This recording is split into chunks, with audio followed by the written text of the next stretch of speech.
जीवन में आम जहाँ कि भी चाहूँ ताको हासिल कर सुजोग प्रकृति आमको दे था।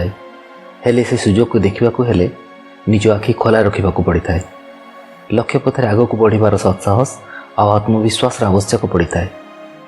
सुजोग को अपेक्षा करने लोक केवल अपेक्षार ही रही जाए। जीवन में सुजोग न मिले सुजोग को खोजा पड़े।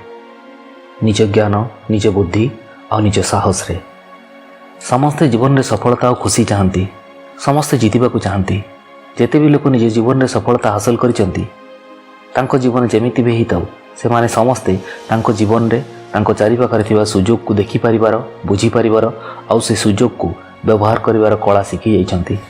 तेणु आप निज जीवन में जहाँ भी लक्ष्य रखिंट जहाँ भी पाइबा चाहूँगी से सफल होगापी जहाँ भी सुजोग मिलूँ छोट हो बड़ ताको केबे भी हाथ छड़ा करंतुनी।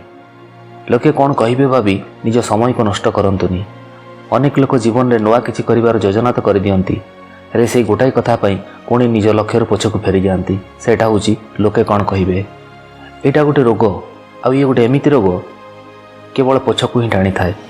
आ एई रोग पई अनेक लोकंकर केते स्वप्न केवल स्वप्न ही रही जाइछि।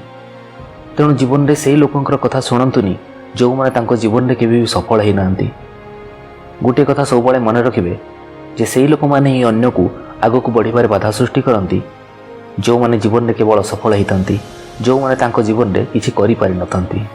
तेणु निज स्वप्न और निज लक्ष्य को पूरण करने निज अंतर कथा शुणु और से मानकर कथा शुणु जो माने जीवन में आग को बढ़िबार स्वप्न देखी जीवन में सुजोगर सद्व्यवहार कर सफलता हासिल कर निज लक्ष्य को पूरण कर। जी जीवन में बड़ बड़ सुजोग को अपेक्षा करें सी छोट छोट सुजोग को हाथ छड़ा करें। हेले एमितिर कौन असुविधा हुए जानती। सुजोग को हाथ छड़ा कर अभ्यास एमती हो जाए जितेबाला बड़ सुजोग मिले तार फायदा ही उठे पारे। कारण जीवन में छोट छोट सुजोग व्यवहार कर जो शिक्षा जो अभिज्ञता मिले ता बड़ बड़ सुजोग फायदा उठेबारे पूरा साहाय्य करे। जीवन में बड़ बड़ सुजोग समस्त को हूँ मिल न थाए हेले छोट छोट सुजोग प्राय समस्त को मिली थाए।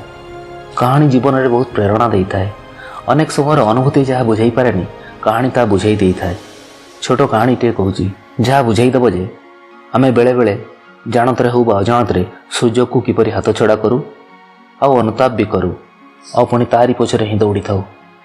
गोटे आश्रम जड़े साधु रोते सेठाकू दिने जड़े युवक आसिले और से साधु को प्रणाम करी कहले बाबा मु अल्प समय अधिक सफल होगा चाहूँगी मत एमती कौन उपाय कहतु जे मु जल्दी मो लक्ष्य को हासिल करी।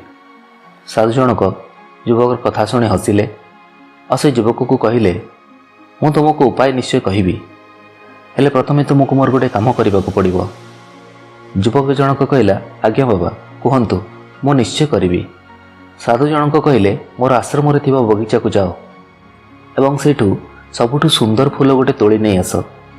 हेले गोटाए कथा मन रख बगीचारे तुम्हें थरे आग को गला परे आउ पछर फूल को तोड़बनी केवल आगर फूल ही तोड़। युवक जनक कहला आज्ञा बाबा आपणक कथा ही हेब ये तो गोटे साधारण काम मु एबे बगीचार सबुठु सुंदर फूल को तोलिकी नहीं आसुची। युवक जनक बगीचा को गला। बगीचार प्रथम फूल ही ताको बहुत भल लगिला हेले से भाविला आग को आहरी सुंदर फूल थिबो। से धीरे धीरे बगीचार आग को बढ़िबा को लागिला। फूल देखु देखु बगीचार से शेष में पहुँचीगला आउ सेठी देखिला सबू फूल मौली जाइथिला। युवक जनक बहुत निराश है।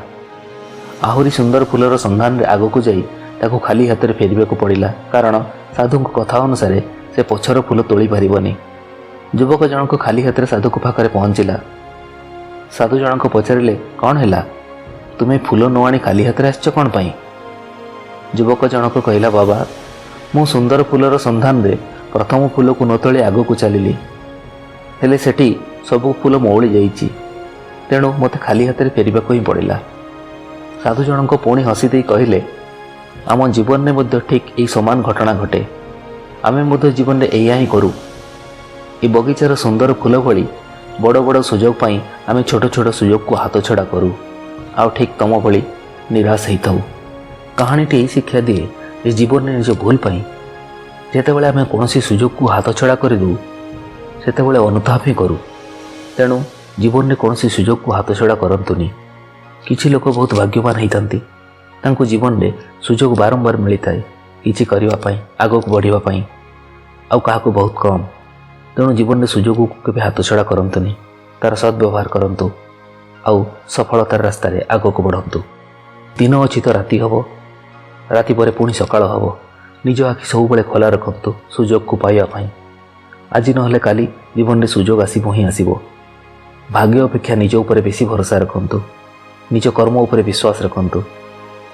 ଆପଣ ନିଶ୍ଚୟ ଆଗକୁ ବଢ଼ିବେ, କାରଣ ଭାଗ୍ୟ ସେଇମାନଙ୍କର ଚମକିଥାଏ ଯେଉଁମାନେ ସାହସ ଆଉ ଧୈର୍ଯ୍ୟ ସହିତ ନିରନ୍ତର ଆଗକୁ ବଢ଼ିବାର ଚେଷ୍ଟା ଜାରି ରଖିଥାନ୍ତି। ପ୍ରକୃତି ବି ସୁଯୋଗ ସେଇମାନଙ୍କୁ ବେଶୀ ଦେଇଥାଏ ଯେଉଁମାନେ ଲକ୍ଷ୍ୟ ହାସଲ କରିବା ପାଇଁ ପାଗଳ ହେଇଥାନ୍ତି। ଜୀବନରେ ସବୁବେଳେ ଆଉ ସବୁଥିରେ ଜିତିବେ ତାର କୌଣସି ମାନେ ନାହିଁ। କେବେ କେବେ ତ ହାରିବାକୁ ବି ପଡ଼ିବ, ହେଲେ ହାରିବା ଡରରେ ଜୀବନରେ କେବେ ଅଟକି ଯାଆନ୍ତୁନି। ନିଜ ଲକ୍ଷ୍ୟକୁ ଛାଡ଼ନ୍ତୁନି, ନିଜ ସ୍ୱପ୍ନକୁ ଭାଙ୍ଗନ୍ତୁନି, କାରଣ ହାରିବାଠୁ ଅଫସୋସର କଷ୍ଟ ବେଶୀ ହେଇଥାଏ। ଆଉ ଜୀବନରେ ଯାହା ଚାହୁଁଛନ୍ତି ତା ଯଦି ନ ମିଳେ ତାହେଲେ ବି ଠିକ୍ ଅଛି, ହେଲେ ଏଇ କଥା ମନକୁ କଷ୍ଟ ନ ଦେଉ ଯେ ସୁଯୋଗ ଥିଲା, କିଛି ଆଶା ଥିଲା, କରିପାରିଥାନ୍ତେ, ହେଲେ ହାରିବାର ଭୟରେ କରିପାରିଲେନି।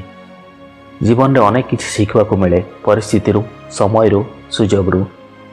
କେବଳ ନିଜର ଶିଖିବାର ମାନସିକତା ଦରକାର। ଏଇ କଥା ମନେ ରଖିବା ଦରକାର ଯେ ସବୁଥିରୁ ଶିଖିବାକୁ ମିଳେ, ହାରିବାରୁ ବି ଆଉ ଜିତିବାରୁ ବି। ତେଣୁ ଜୀବନରେ ହାରିଯିବାଟା ବି ଗୋଟାଏ ସୁଯୋଗ ପୁଣି ନୂଆ କିଛି କରିବା ପାଇଁ। ଗୋଟେ କଥା ଅଛି ଯେ ସମୟ ପ୍ରତ୍ୟେକ ଦୁର୍ବଳକୁ ସବଳ ହେବାର ଗୋଟେ ସୁଯୋଗ ନିଶ୍ଚୟ ଦେଇଥାଏ। ଆପଣ ନିଜକୁ ନା ଦୁର୍ବଳ କରନ୍ତୁ ନା ସମୟକୁ ଅପେକ୍ଷା କରନ୍ତୁ।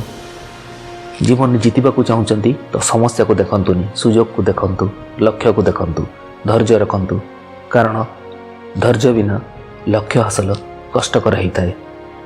ଜୀବନରେ ଭାବିଚିନ୍ତି କାମ କରିବାଟା ଭଲ, ହେଲେ ଏତେ ବି ଭାବନ୍ତୁନି ଯେ କାମ କରିବାର ସମୟ ହିଁ କମ୍ ପଡ଼ିଯିବ।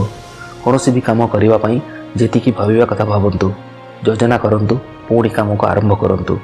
ନିଜ ଲକ୍ଷ୍ୟ ପଥରେ ଯାହା ବି ସୁଯୋଗ ପାଉଛନ୍ତି ତାକୁ ହାତଛଡ଼ା କରନ୍ତୁନି, ତା'ର ସଦ୍ବ୍ୟବହାର କରନ୍ତୁ ଆଉ ଲକ୍ଷ୍ୟ ପଥରେ ଆଗକୁ ବଢ଼ି ଚାଲନ୍ତୁ। ଆଶା କରେ ଭିଡ଼ିଓଟି ଭଲ ଲାଗିଥିବ। ଭିଡ଼ିଓ ଯଦି ଭଲ ଲାଗିଥାଏ ଭିଡ଼ିଓକୁ ଲାଇକ୍ କରିବେ, ସେୟାର କରିବେ, ଚ୍ୟାନେଲକୁ ସବସ୍କ୍ରାଇବ୍ କରିବେ। ପୁଣି ଆସିବେ ଆଉ ଏକ ଭିଡ଼ିଓରେ ଆପଣଙ୍କ ଜୀବନରେ ଖୁସି ଆଉ ସକାରାତ୍ମକତାର ଉର୍ଜା ଭରିବା ପାଇଁ। ରହୁଛି, ନମସ୍କାର। ବନ୍ଦେ ଉତ୍କଳ ଜନନୀ।